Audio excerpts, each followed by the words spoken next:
This is Act 5, Scene 3. This is the final scene of Romeo and Juliet. So everything is going to happen in this scene. So a lot of action, some more people die. And so in this scene, Paris is actually already at the tomb. So remember at the end of Scene 2, Friar Lawrence had found out that the letter had never reached Romeo. Juliet was getting ready to wake up in 3 hours, and so he was going to have to go get her. Romeo had found out that Juliet was, well, he supposedly found out that she was dead. And so he is on his way to go kill himself with poison at her tomb. So we have Paris. Remember, Paris is the guy who wanted to marry Juliet. And so he's already there, and he says, "Give me thy torch, boy, hence, and stand aloof. Yet put it out, for I would not be seen. Yonder, under yon yew trees, lay thee all along, holding thine ear close to the hollow ground. So shall no foot upon the churchyard tread, being loose, unfirm with digging up of graves. But thou shalt hear it. Whistle then to me, as signal that thou hearest something approach. Give me those flowers, do as I bid thee, go." So Paris, he's mourning, and so he tells his page. Now his page is like his servant. So he tells his page to put out the torch. He says that he wants to be alone, and he tells him to go along the trees and put his ear to the hollow ground, because remember, it's a graveyard, so he can hear if anyone is coming. So if he hears any footsteps, to whistle and for Paris, and so that Paris will know that someone is about, is interrupting him. So he tells the page to give him the flowers, and so then the page, he says, "I am almost afraid to stand alone here in the churchyard, yet I will adventure." So he doesn't want to be alone in the creepy graveyard, but he decides that he will, because that's his master, and he told him to do that. So then Paris, he puts the flowers on Juliet's tomb. "Sweet flower, with flowers thy bridal bed I strew. Oh woe, thy canopy is dust and stones, which with sweet water nightly I will do, or wanting that with tears distilled by moans. The obsequies that I for thee will keep nightly shall be to strew thy grave and weep." So he is in mourning. He didn't really know Juliet very well, but he wanted to marry her. And so he puts the flowers in front of the tomb. He says that he'll come every night and put sweet water, which is like a sweet smelling water, on the ground to make it smell nice, because it's a tomb, so it probably doesn't smell that great. And so he said that he's going to come back every night. He says if the sweet water is not enough, that he'll wet the ground with his tears. So he's very upset. And so the page whistles, which means somebody's approaching. And so Paris says, "The boy gives warning something doth approach. What cursed foot wanders this way tonight to cross my obsequies and true love's right? What with a torch? Muffle me night a while." So he wonders who's interrupting him, coming to Juliet's tomb so late at night. So he decides to kind of hang back and hide to see who's there. So of course it's Romeo, and he gets there second. And so Romeo says, "Give me that mattock and the wrenching iron." So he takes them from Balthazar. "Hold, take this letter. Early in the morning see thou deliver it to my lord and father." And he gives the letter to Balthazar. "Give me the light. Upon thy life I charge thee, whatever thou hearest or seest, stand all aloof, and do not interrupt me in my course. Why I descend into this bed of death is partly to behold my lady's face, but chiefly to take hence from her dead finger a precious ring, a ring that I must use in dear employment. Therefore hence be gone. But if thou jealous doth return to pry, and what I farther shall intend to do, by heaven I will tear thee joint from joint, and strew this hungry churchyard with thy limbs. The time and my intents are savage wild, more fierce and more inexorable far than empty tigers or the roaring sea." So even though Balthazar is his friend, he wants to make sure that he is alone. So he takes the crowbar. Now he also has a letter. Now this is kind of like basically a confession or a suicide note. So he tells Balthazar to give this letter to his father in the morning. And that's important, because if he gives it to him sooner, his father could try to stop him. And so then he says, "Now make sure that you don't get curious, and try to interrupt me. He says, it's not what you think. He said that the only reason I'm here is to see Juliet's face and to get a ring from her finger, kind of like as a remembrance or a keepsake. So he says, if you come back, and if you pry in what I'm doing, he says, I will rip you from limb to limb, and I will strew your body parts across this graveyard. So he threatens Balthazar, and you'll never see that in a movie either. And he says that he doesn't want to be interrupted and that he will be violent if he has to be. So Balthazar says, I will be gone, sir, and not trouble you. And Romeo says, so shalt you show me friendship, take thou that. And he gives Balthazar money. He says, live and be prosperous, and farewell, good fellow. So he gives him money. He says, if you don't interrupt me, you show me friendship. And so then Balthazar, he says, for all this same, I'll hide me hereabouts. So now Romeo can't hear this. He says, his looks I fear, and his intents I doubt. So Balthazar kind of knows that Romeo is not just going to look at Juliet's face and to get the ring, that he has other things in mind. And so he hides himself so he can kind of see what Romeo's up to, even though he's kind of afraid. So then Romeo, he goes up to the tomb and he starts to open it. And he says, thou detestable maw, thou womb of death, gorged with the dearest morsel of the earth. Thus I am forced thy rotten jaws to open, and in despite I'll cram thee with more food. So he talks about the mouth of the tomb. The door of the tomb is like a rotten jaw, and it has all this food inside of it like the people, and that he's going to pry its jaws open or pry the door open to put more food inside me. He's going to put his own body inside the tomb. So then Paris, he sees what Romeo's doing, and he steps out from the shadows and he says, this is that banished haughty Montague that murdered my love's cousin with which grief it is supposed the fair creature died. And here come to do some villainous shame to the dead bodies. I will apprehend him. And then to Romeo he says, stop the unhallowed toil, vile Montague. Can vengeance be pursued further than death? Condemned villain, I do apprehend thee. Obey and go with me, for thou must die. So he recognizes Romeo. Now Romeo's getting the blame for not only Tybalt's death, but also Juliet's death, because they think that Juliet died from grief over Tybalt. So he's getting the blame for Juliet's death as well. So he also thinks that Romeo is there to do some villainous shame to the dead bodies. So he thinks he's there to get revenge and kind of like deface the tomb. So he is there. He wants to apprehend him. So Paris doesn't want to kill Romeo. He wants to arrest Romeo and take him to the prince. So he says he will apprehend him, and Romeo must go with him. So then Romeo, he says, I must indeed, and therefore came I hither. And good gentle youth, tempt not a desperate man. Fly hence and leave me. Think upon these gone. Let them affright thee. I beseech thee, youth. Put not another sin upon thy head, by urging me to fury. Oh, be gone. By heaven, I love thee better than myself, for I come hither armed against myself. Stay not, be gone. Live and hereafter say, a madman's mercy bid thee run away. So he's saying that that he doesn't, so Romeo knows he's going to die, that he's going to kill himself. So he says, don't put another sin up on my head. So he already has killed one person. He's killed Tybalt. He doesn't, and he feels responsible for Mercutio's death because he stepped in between the fighters. So he doesn't want to have to answer for another sin in heaven by killing Paris. So he says, I'm here armed against myself, not against you. And so he says, you know, be gone. Say that a madman's mercy bid you run away. So he's saying, say a crazy person told you to run away. So he does not want to fight. But he does want to get into the tomb, and he doesn't want Paris to stop him.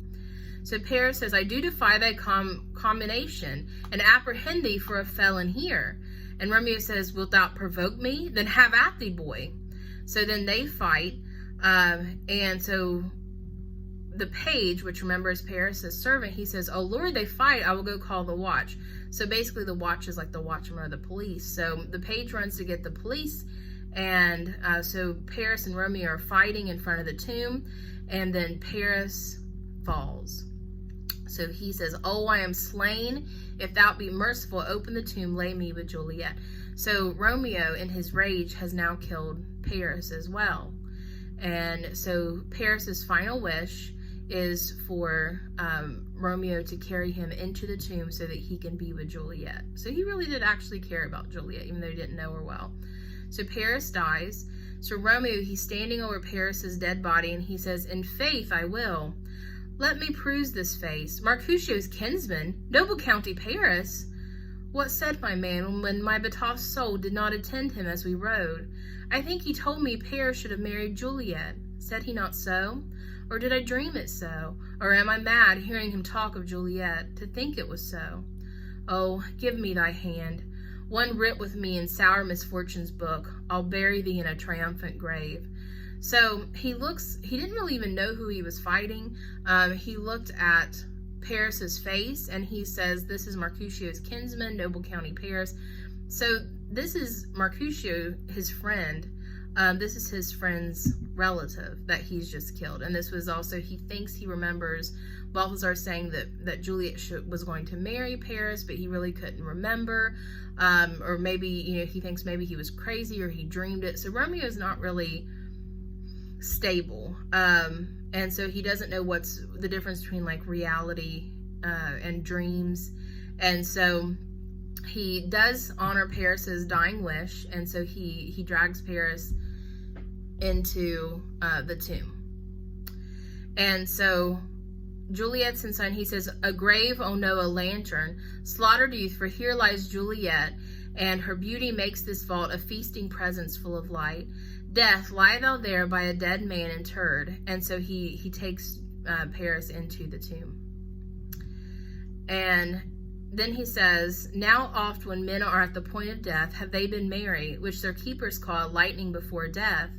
Oh, how may I call this a lightning? Oh, my love, my life, wife, death, that hath sucked the honey of thy breath, have had no power yet upon thy beauty. Thou art not conquered. Beauty's ensign yet is crimson in thy lips and in thy cheeks, and death's pale flag is not advanced there. Tybalt, liest thou there in a bloody sheet? Oh, what more favor can I do to thee, than with that hand that cut thy youth in twain, to sunder his that was thine enemy? Forgive me, cousin. Ah, dear Juliet, why art thou yet so fair? Shall I believe that unsubstantial death is amorous, and that the lean abhorred monster keeps thee here in dark to be his paramour? For fear of that, I still will stay with thee, and never from this palace of dim night depart again. Here will I remain with worms that are thy chambermaids. Oh, here will I set up my everlasting rest, and shake the yoke of inauspicious stars. From this world-wearied flesh, eyes, look your last. Arms, take your last embrace. And lips, oh, you the doors of breath, seal with a righteous kiss. A dateless bargain to engrossing death. He kisses Juliet and takes out the poison. Come, bitter conduct, come, unsavory guide. Thou desperate pilot, now at once run on the dashing rocks thy seasick, weary bark. Here's to my love. Oh, true apothecary, thy drugs are quick. Thus, with a kiss, I die. So now Romeo is dead.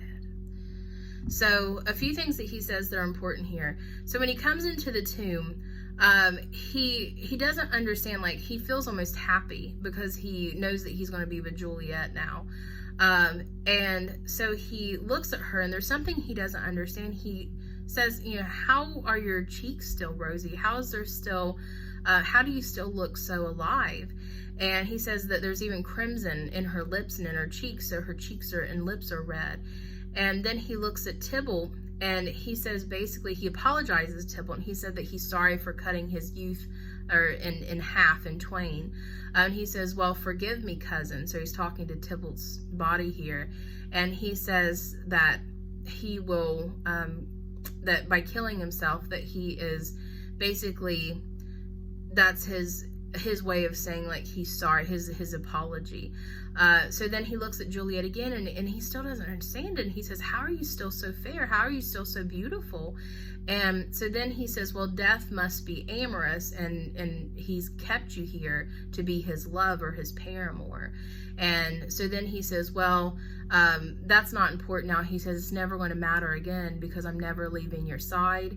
And so then he says that he's shaking off a yoke of inauspicious stars, which means like a yoke is like what animals wear, or they used to wear around their necks to like lead them in certain ways. And so he's saying he's shaking that off, he's throwing that off his back, and he says he's never going to let fate lead him anywhere again, that he's taking his fate in his own hands by killing himself. And so he takes the poison and he drinks it, and so it's instantaneous. So he kisses her one last time, he looks at her one last time, and then he's gone. So Romeo is now dead. So at this point, while all this is going on inside the tomb, Friar Lawrence has just arrived outside with his lantern, his crowbar, and his spade, and he says, "Saint Francis be my speed, how oft tonight have my old feet stumbled at graves, who's there?" And Balthazar, which is Romeo's servant, he says, "Here's one, a friend, and one that knows you well." And Friar Lawrence says, "Bliss be upon you, tell me, good my friend, what torch is yon that vainly lends his light to grubs and eyeless skulls, as I discern it burneth in the capel's monument?" And Balthazar said, "It doth so, holy sir, and here's my master, one that you love." And Friar Lawrence says, "Who is it?" Balthazar says, "Romeo." And Friar Lawrence says, "How long hath he been there?" And Balthazar said, "Full half an hour." And Friar Lawrence says, "Go with me to the vault." And Balthazar says, "I dare not, sir, my master knows not, but I am gone hence, and fearfully did menace me death if I did stay to look on his intents." And then Friar Lawrence says, "Stay then, I'll go alone. Fear comes upon me. Oh, much I fear some ill unthrifty thing." So when Friar Lawrence gets there, he sees Balthazar, he's kind of startled by him. And so he starts to question him, and he says, "Why is there a light on? Why is there a torch burning in the Capulet's tomb?" And so he says, "Who's in there?" And so he finds out, Balthazar tells him it's Romeo, and that he's already been in there a half an hour by the time that Friar Lawrence got there. And so Friar Lawrence tries to get Balthazar to go to the tomb, into the tomb with him, and Balthazar says no, that he said that basically Romeo has said that he will kill him if he interrupts him, so he's too scared to go in with Friar Lawrence. And so then Friar Lawrence says, well, he'll go by himself, but he's afraid that something terrible has happened. And of course we know it just did.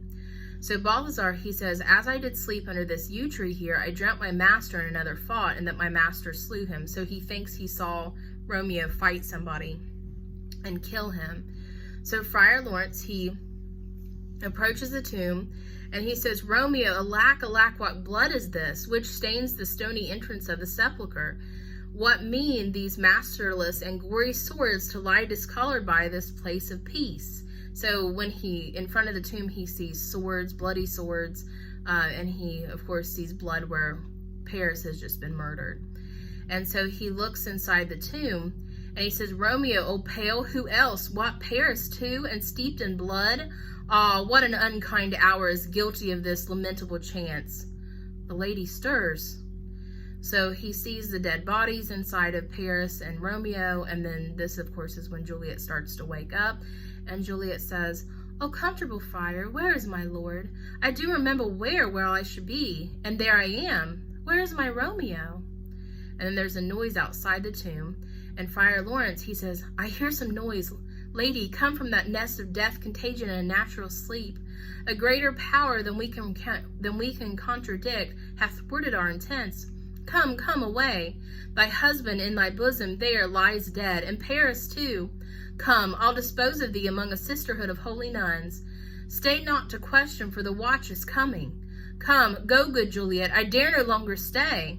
So Juliet, she wakes up, and she says, "Well, I remember where I am and what's going on." She says, "Where is Romeo?" And so Friar Lawrence, he says, "There's a noise outside. We can't stay here any longer." He says, "We have to get out of here." He said that fate has basically ruined everything, or greater power has ruined everything. And he says, "Here's your husband. He's dead. And Paris is dead too." And he says, "I'll dispose of you in a sisterhood of holy nuns." So he wants to not reveal that he's faked her death. He wants to take her to a nunnery where she would live out her life as a nun. So he says, "Don't question anymore." He said, "The watchmen or the police, they're coming. We have to get out of here." And he says, "I can't stay here any longer." And so then Juliet, she says, "Go, get thee hence, for I will not away." And so she refuses to go with the friar, and instead of staying with her, the friar leaves her. So he's so scared of getting caught that he actually leaves her here. So Juliet said, now she's alone with Romeo's body, and she says, "What here, a cup, closed in my true love's hand? Poison, I see, hath been his timeless end. O churl, drunk all and left no friendly drop to help me after. I will kiss thy lips. Haply some poison yet doth hang on them, to make me die with a restorative." She kisses Romeo. "Thy lips are warm." So she sees the cup in his hand, so she takes the cup, she tries to drink, get the last drops out of it. There's nothing left in there. And so then she tries to kiss his lips. So she said maybe there's some poison left on his lips. And then she realized there's no poison on his lips, but his lips are warm. So, which is even more tragic because she realizes that he just died. So he hasn't been dead very long.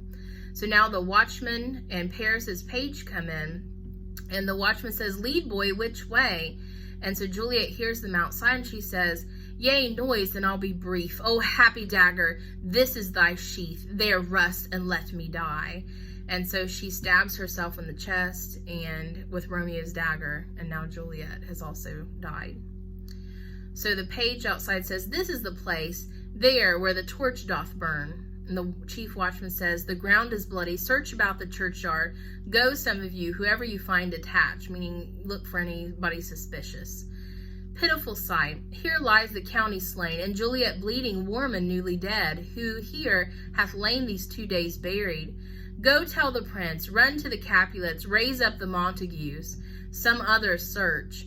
So he's really confused about how is Juliet, who's supposedly been dead for 42 hours, for almost 2 days, how is she warm and bleeding? And so he says, we have to get to the bottom of this. So he says, go get the prince, go get the Capulets, go get the Montagues, because we're going to have to figure out what exactly has happened. So he says, "We see the ground whereon these woes do lie, but the ground of all these piteous woes we cannot without circumstances describe." So they need to figure out what's happened. Second watchman says, "Here's Romeo's man. We found him in the churchyard." The chief says, "Hold him in safety till the prince come hither." Third watch says, "Here is a friar that trembles, sighs, and weeps. We took his mattock and a spade from him as he was coming from the churchyard side." And the chief says, "A great suspicion, stay the friar too." So now they have Balthazar and the friar. So the prince comes in and he says, "What a misadventure is so early up that calls our person from our morning rest?" And then Capulet comes in and he says, "What should it be that is so shrieked abroad?" And Lady Capulet says, "Oh, the people in the street cry Romeo, some Juliet, and some Paris, and all run with open outcry toward the monument." So they're kind of like, what's going on? So they keep hearing, different people say different people are dead, which doesn't make sense if, for Juliet to be dead again. And the prince says, "What fear is this which startles in our ears?" And the chief says, "Sovereign, here lies the County Paris slain, and Romeo dead, and Juliet dead before, warm and new killed." The prince says, "Search, seek, and know how this foul murder comes." The chief says, "Here is a friar, and slaughtered Romeo's man, with instruments upon them fit to open these dead men's tombs." And Capulet says, "O heavens, O wife, look how our daughter bleeds.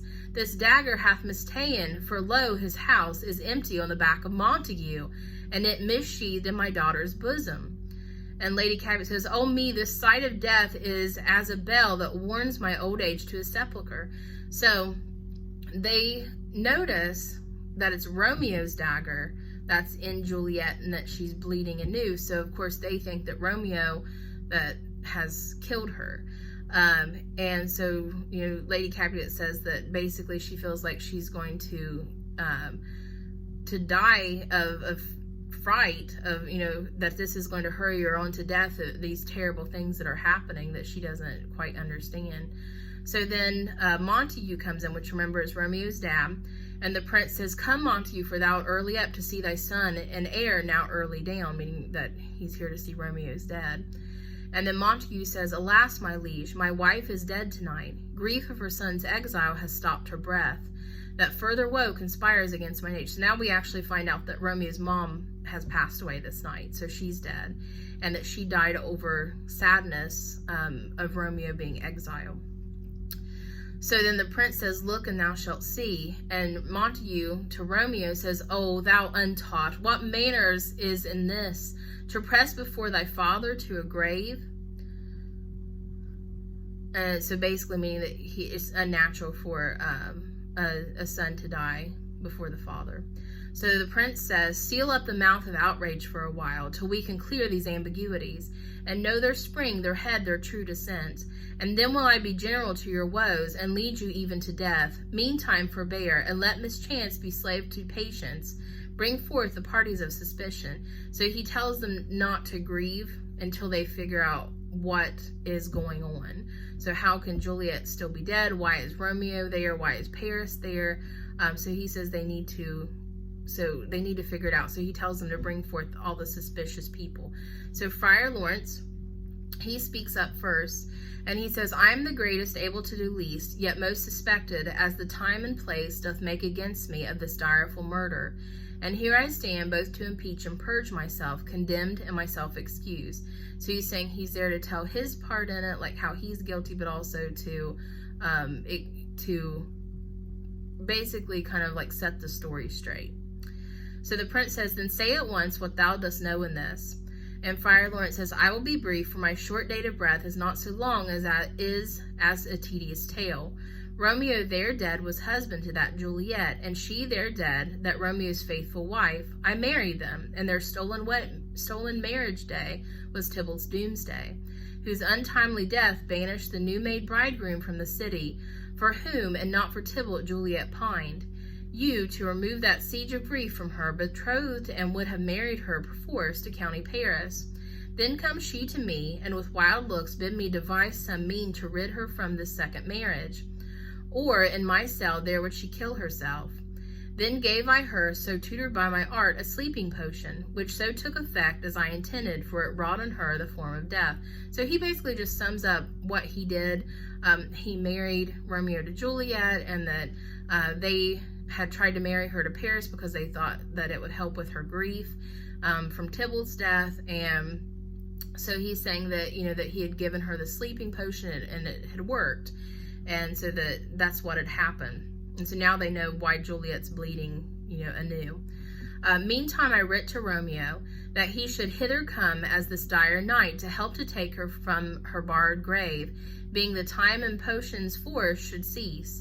But he which bore my letter, Friar John, was stayed by accident, and yesternight returned my letter back. Then all alone at the prefixed hour of her waking came I to take her from her kindred's vault, meaning to keep her closely at my cell till I conveniently could send to Romeo.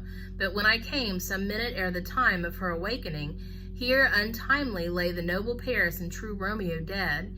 She wakes, and I entreated her, come forth, and bear this work of heaven with patience. But then a noise did scare me from the tomb, and she, too desperate, would not go with me, but, as it seems, did violence on herself.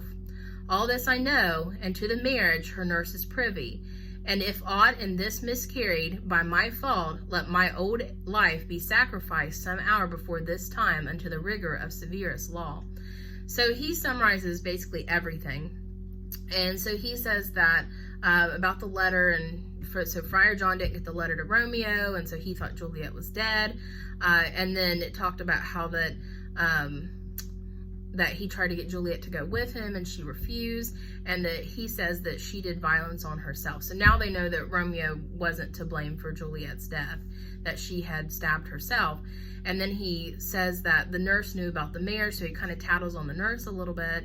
And so then he says, if any of this is my fault, and he says, you can punish me to the rigor of severest law. So he says, you can have me basically executed. I'll suffer whatever punishment if you feel like if their deaths were my fault. So the prince says, we still have known thee for a holy man. Where's Romeo's man? What can he say in this? And so Balthazar, he says, I brought my master news of Juliet's death. And then in post he came from Mantua, to this same place, to this same monument. And then he has the letter, and he says, this letter he early bid me give his father, and threatened me with death, going in the vault if I departed not and left him there. So Balthazar, he gives the prince the letter, and he says, he told me to give this to his father in the morning. I'm the one that told him about Juliet's death. And so he says that I could have stopped, I didn't want to stop him because he threatened me with death if I tried to. And so the prince, he now has the letter that Romeo wrote, and he says, give me the letter, I will look on it. Where is the county's page that raised the watch? Sirrah, what made your master in this place? So he's saying, page, why was Paris here? And the page says, he came with flowers to strew his lady's grave, and bid me stand aloof, and so I did. Anon comes one with light to ope the tomb, and by my master drew on him, and then I ran away to call the watch. So he says he didn't see the fight, but when he saw Paris draw his sword on Romeo, he went to go get the policeman, the watchman. And so he says that Paris was there to put flowers on the tomb. So he basically saying that Paris drew his sword on Romeo first. Okay, so the prince, he's read the letter, and he says, this letter doth make good the friar's words, their course of love, the tidings of their death. And here he writes that he did buy a poison of a poor apothecary, and therewithal came to this vault to die and lie with Juliet. Where be these enemies? Capulet, Montague, see what a scourge is laid upon your hate, that heaven finds means to kill your joys with love. And I, for winking at your discords too, have lost a brace of kinsmen. All are punished. So he says that after he reads the letter, he realizes that everything that the friar said was true, and that there was an apothecary he bought a poison from, and so that he had come to kill himself and to be with Juliet in the tomb. So he calls the fathers forward, and he says, don't you see what your hate has done? It's killed your only children. He says, not only that, it's punished me as well. He said, because I have winked at your discords, meaning that I have had turned a blind eye to this feud that's been going on for years. He says, I've even lost a brace of kinsmen. And a brace is two. So the prince, remember, he was related to Mercutio and to Paris. So now he has lost both of his kinsmen, both of his relatives. So he says, we've all been punished for our part in this. So Capulet, Juliet's dad, says, O brother Montague, give me thy hand. This is my daughter's jointure, for no more can I demand. And Montague says, but I can give thee more, for I will raise her statue in pure gold, that whilst Verona by that name is known, there shall no figure at such rate be set as that of the true and faithful Juliet. And then Capulet says, as rich shall Romeo's by his ladies lie, poor sacrifices of our enmity. So Capulet, he takes Montague's hand, and he says, we're going to end this feud. And Montague says, I'll do even more than that. I will raise a statue of your daughter in pure gold. And he says, as long as Verona is known by that name, he says that statue will stand. And Capulet says, I'll do the same for Romeo. And so they're going to make gold statues of each other's children. And so that's going to be a symbol that the feud has finally ended. But it took the deaths of their children to end the feud. So the prince, he has the final word here. And he says, a glooming peace this morning with it brings. The sun for sorrow will not show his head. Go hence to have more talk of these sad things. Some shall be pardoned, and some punished. For never was a story of more woe than this of Juliet and her Romeo. So he says that the prince, basically that even though their peace has now been reached between the families, that it's come at a terrible price. And so he says that some are going to be pardoned, and some will be forgiven, some will still be punished for their part in this. And so he says there was never a story with more sadness of Juliet and her Romeo, and mainly because it is a tragedy, because so much of it could have been avoided. So it's definitely saying something about feuds, and about fighting between families, and about rushing into things too soon. All right, and that's the end of Romeo and Juliet.